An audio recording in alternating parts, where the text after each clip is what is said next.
कथा प्रारंभ हो रही है।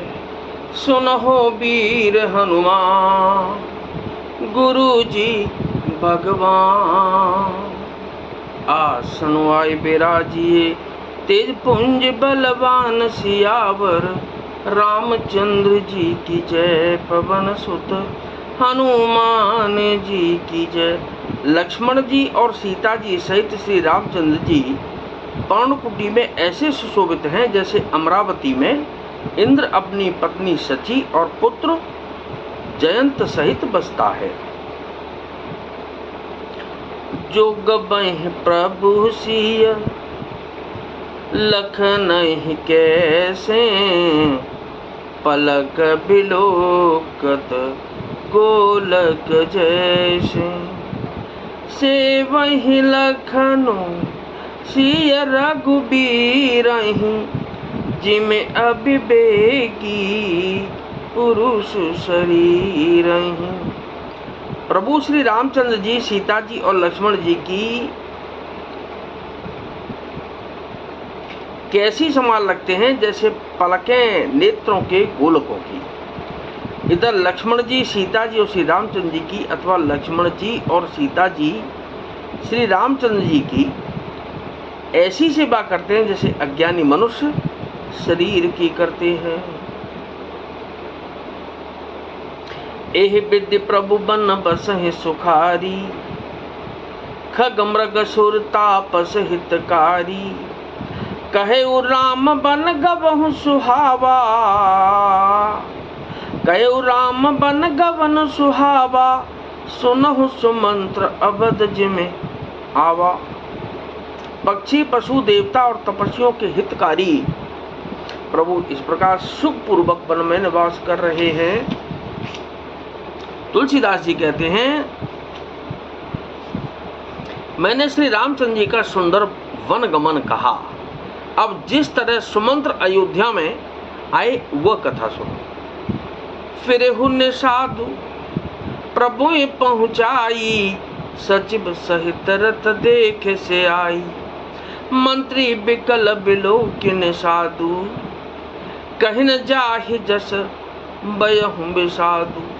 प्रभु श्री रामचंद्र जी को पहुंचा कर जब निषाद राज लौटा, तब आकर उसने रथ को मंत्री सुमंत्र सहित देखा।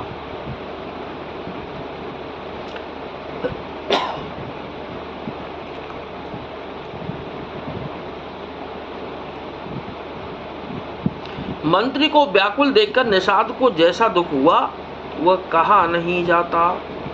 राम राम सिय लखन पुकारी, परे उधर नितल व्याकुल भारी।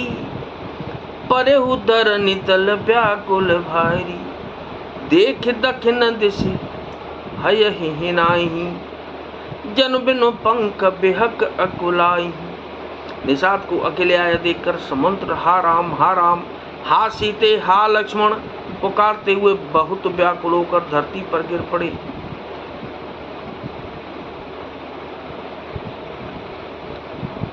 रथ के घोड़े दक्षिण दिशा की ओर जिधर श्री रामचंद्र जी गए थे देख देख कर हिन हिनाते हैं, मानो बिना पंख के पक्षी व्याकुल हो रहे हो। नहीं तन चरहिन पेहि जल, मोचहि लोचन बार। व्याकुल भय निषाद सब, रघुबर बाज निहार। सियावर रामचंद्र जी की जय, पवन सुत हनुमान जी की जय। वे न तो घास चरते हैं न पानी पीते हैं, केवल आंखों से जल बहा रहे हैं। श्री रामचंद्र जी के घोड़ों को इस दशा में देखकर जब निषाद व्याकुल हो गए, धर धीरज तब कहि निषादु।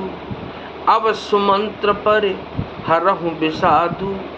तुम पंडित परमारथ ज्ञाता, डरहु धीर लख विमुख विधाता। तब धीरे धरकर निषाद राज कहने लगा कि हे सुमंत्र जी, अब विषाद को छोड़िए। आप पंडित और परमार्थ के जानने वाले हैं, विधाता को प्रतिकूल जानकर धैर्य धारण कीजिए।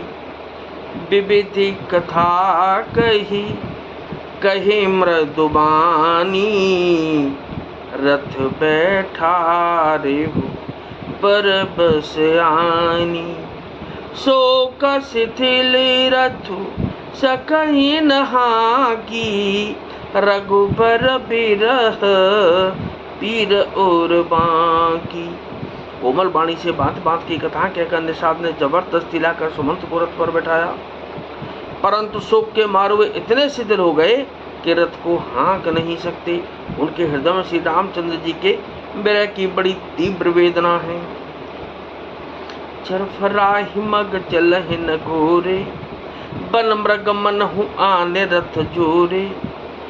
अड़ुके परहि फिर फेरहि पीछे, राम वियोगी विकल दुख तीछे।